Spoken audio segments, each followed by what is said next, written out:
My name's Alexa. I'm 18 years old, and here's something you should know. Every year, 15 million babies are born before their due date. 15 million. That's twice as many followers than Emma Chamberlain has on Instagram. That's the price Obama bid on his new Martha's Vineyard home. That's 15 million human lives that are put on the line each year. On October 30th, 2000, I was added to this list. Born at 1 pound, 13 ounces, I spent 2 months in the hospital recovering and 6 months quarantined at home on a heart monitor. I've been told a wedding ring could fit around my wrist, but the thing is, I am one of the lucky ones. 1 million premature babies die each year. Even more shocking is that 50% of these deaths are preventable. And the truth is, I'm not special, my family's not special. This can happen to anyone, especially now. The United States prematurity rate has worsened for a third year in a row. Even Afghanistan and Ethiopia, two of the least developed countries according to the United Nations, have a lower prematurity rate than our own. When I researched these facts 3 years ago, I was surprised to say the least. I've spent my whole life hearing about how I was born and the word premature. Family who had not seen me for years would come up to me at Thanksgiving and say, "You're such a miracle." No matter how thankful I was for being alive, I didn't feel worthy of such a title. I didn't remember being born. I didn't remember fighting for my life. That is why I started this project 2 years ago, to explore the struggles and challenges that my family as well as all families face in the neonatal intensive care unit. Because it's the stories behind the statistics that truly matter. This is what I've learned. A big part of my family's NICU experience was the support we received from an organization called the March of Dimes. Today, it's Walk America. Growing up, I would go to the March for Babies every year. It was a sort of way to give back to those who gave so much to us. Because without the March of Dimes, I probably wouldn't be talking with you today. Well, hi there, boys and girls. This is Captain Kangaroo. Say, I'd like you to meet a friend of mine. His name is Puddles. Isn't he a cute little puppy? So, you know, it's lots and lots of fun to have a pet that you can run and play and jump with, isn't it? Why, sure it is. But did you know that there are some boys and girls who can't run and jump and play? It's all because of a thing called polio. So the way we got our name, March of Dimes, is FDR back in 1938, he was also a polio survivor, asked all the kids across the United States to send their dimes to the White House to try and find a cure for polio. And they did. And of course now you think back and go, that mail was really, really, really heavy. But they raised millions and millions and millions of dollars to fund research that eventually went to Dr. Salk. Among the scientists who led the battle in the research laboratory. And then it wasn't until sometime in the 70s when they said, you know, we have eradicated polio in the United States. So we started fighting polio and with vaccines for kids, and really from there moved on to birth defects and prematurity. Ms. Stewart, you're recognized for 5 minutes. More than 700 times a year, beautiful babies are wrapped into these blankets, and one just like this one. But unfortunately, there's no mother to hold a child that's wrapped in that blanket. So that's not just a statistic. There are 700 mothers that die every single year, and over 50,000 who experience dangerous complications that could have killed them, making the U.S. the most dangerous place in the developed world to give birth. And we think, and we know that you agree, that this situation is completely unacceptable. We have since moved on to maternal mortality and really looking at the death rate of moms within the first year after birth. And a lot of that is due to pre-existing conditions that mom came into the hospital with. And so really kind of educating folks and also educating our medical community about how to identify some of those things. So we're not just fighting for the lives of those babies, but babies and moms. This is my mom. 3 years ago, she recovered this, her journal from when I was in the hospital. In it, she wrote how she was feeling, what the doctor said, and what happened each day. Reading my mom's experience was surreal. It made me want to hear more NICU stories. So I turned to Emily Atkins, LaShondra Sneed, and Kelly Espinosa, 3 moms touched by prematurity. These are their stories. I wanted to be really cautious with the pregnancy. You know, it wasn't until I hit 20 weeks that I started really getting excited and we started buying things. Because 20 weeks they do the anatomy scan and we can see how the baby's doing, and she was perfect. Everything was looking perfect. I was so excited. I always wanted to have a little girl. I just thought we would have a little girl. The first part of my pregnancy was normal. I didn't have morning sickness. I didn't have, I wasn't really nauseous. It was really easygoing.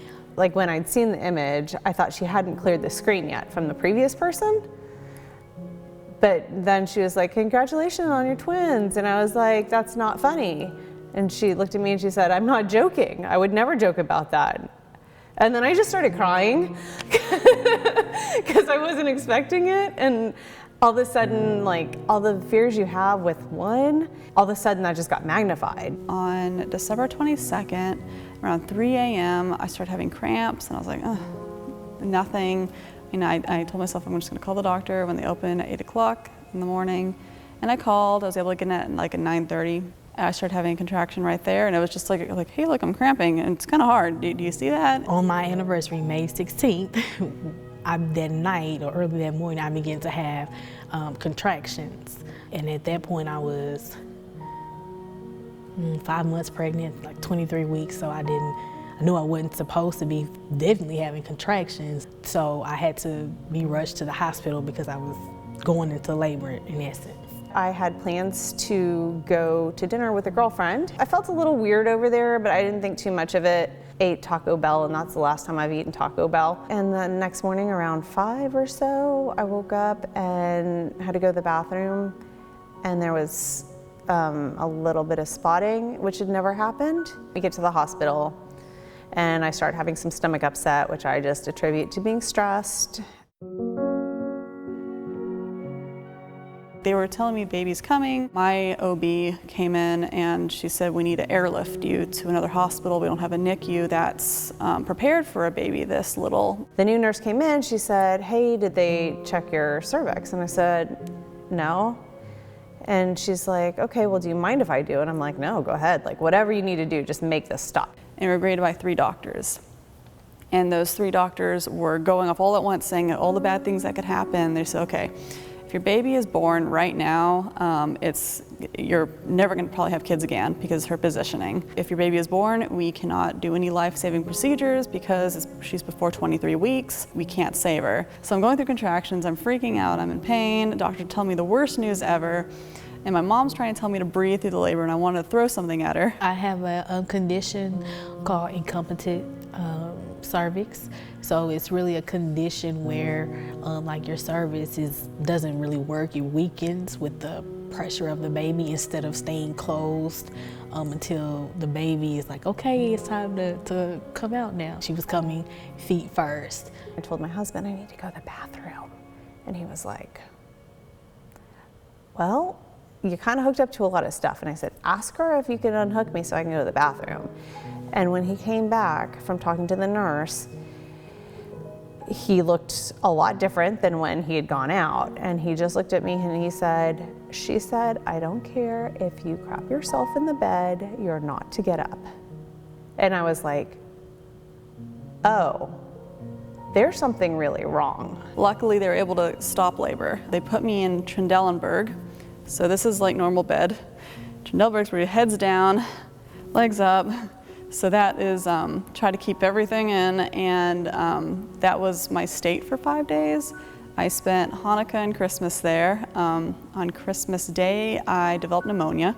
I couldn't laugh, I couldn't cry, I couldn't have anything, emotions that would affect my body because anything would trigger labor or have her come out. She literally came running from the door and jumped onto the end of the bed and took a look and said, we're going to the OR stat. And I burst into tears, which I still do 12 years later, because I mean, I thought the worst thing that would happen would be they'd give me some drugs and I would stay there. And, you know, okay, well, you're going to be on bed rest the rest of your pregnancy or something. Like, it wasn't conceivable that I could have a child at 25 weeks and that they could live. So she just looked at me and she said, it's going to be okay. Because I was like, no. Like, no, this can't happen. They went ahead and did an emergency C-section. So she was 1 pound and 5 ounces. She weighed 1 pound, 4 ounces. I was saying over and over again, is she breathing? Is she breathing? Is she breathing? And then they were born at 8 o'clock and 8:02. It was a very quiet delivery.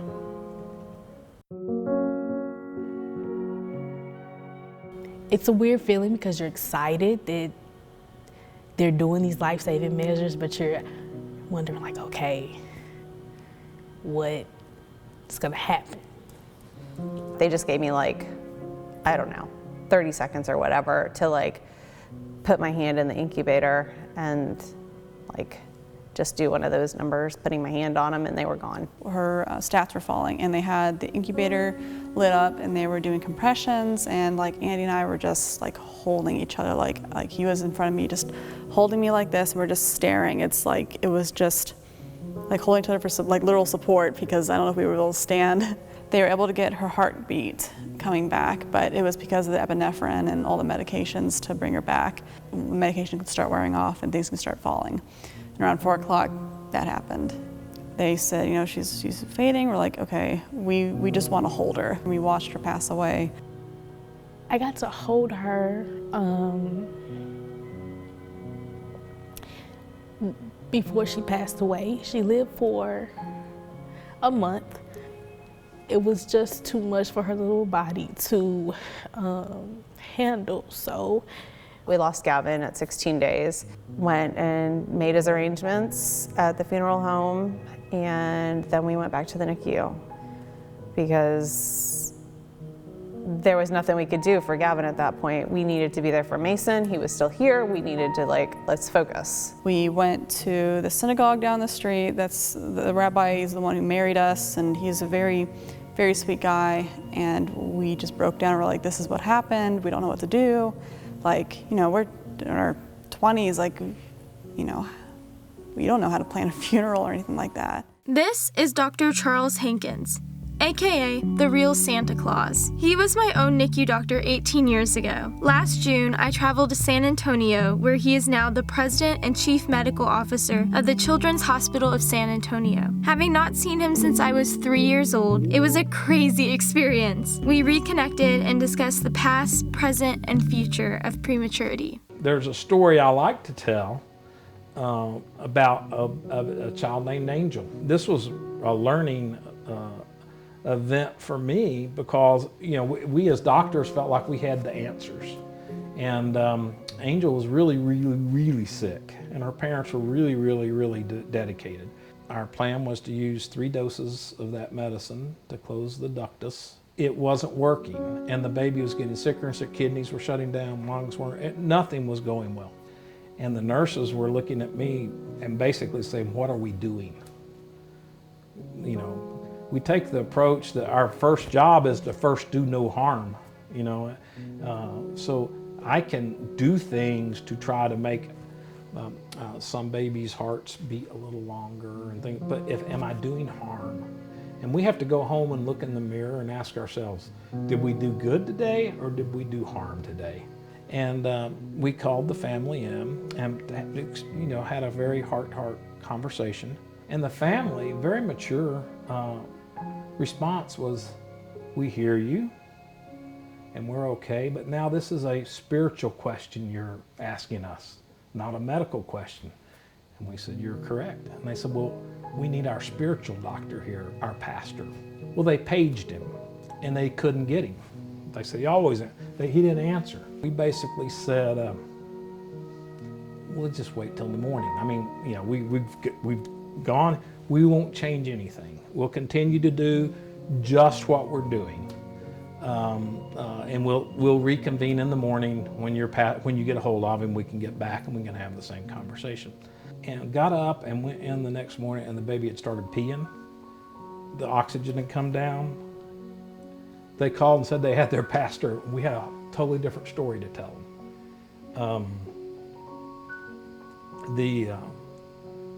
Now, I don't know what happened. I don't know if it's a fourth dose of medicine or a miracle or what, but that baby, you'll get me.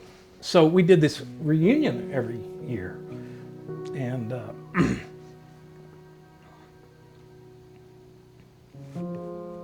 you know, we dressed up as Santa Claus. That baby came running up 3 years later and jumped up and hugged me, and her name was Angel. So I do not believe we have the answers. I do believe we can help find the answers, and that's our job. But we don't have the answers. But that's a story I remember, and I still can't talk about it very well. Since May 19th of 2016, I questioned my strength. You have to build something out of this. You have to find some good, because it's a really crappy experience, all of it is. So you need to find some way to make it purposeful. When you lose a baby, there's like this need to prove that they were alive. There's this need to be like, I had a daughter, like she lived, and we loved her, and like she existed, like she really did exist. Like we were parents before we had Jack. When I looked at having children again, and we discussed that, I took some pretty drastic measures to make sure that didn't happen again. A friend of mine had a dream that we had a little girl, and that she had green eyes, and she bit one of the office workers at our pediatrician's office, and she thought it was hilarious, and I was like, Scarlett, I like that name.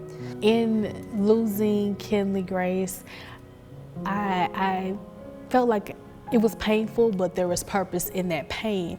And I researched and looked at the things that March of Dimes, their initiatives, and I decided that we were going to come strong with Team Kenley Grace. The first walk was awesome. I was, at that point, I knew that I was pregnant, but nobody else knew that I was pregnant. So the walk itself was just like, whoo, okay, I know this is not that far, but it was around, I think, Kenley's birthday. So it was just a way for us to celebrate her.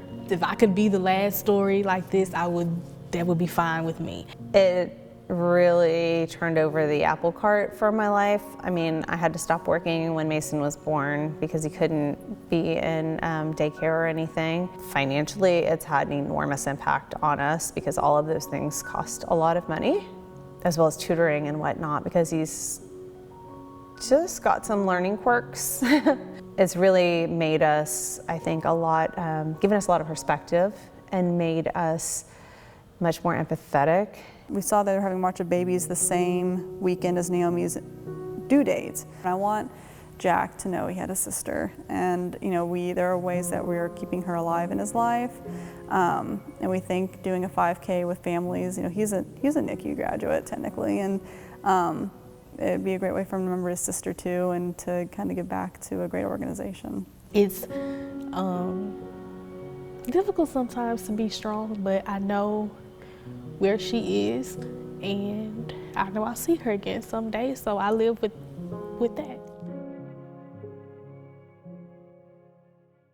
Every year, 15 million babies are born before their due date. 15 million stories like the ones of Emily Atkins, LaShondra Sneed, and Kelly Espinosa. 15 million NICU doctors fighting to save each and every baby's life. 15 million miracles who came too soon. You might be thinking, I am just one person. This is a global issue. What could I do to help? Change starts with you. You are the next world changers, innovators, and some even mothers. Without your help, 15 million premature babies born each year will stay 15 million. My name's Alexa, I'm 18 years old, and this is a film written and directed by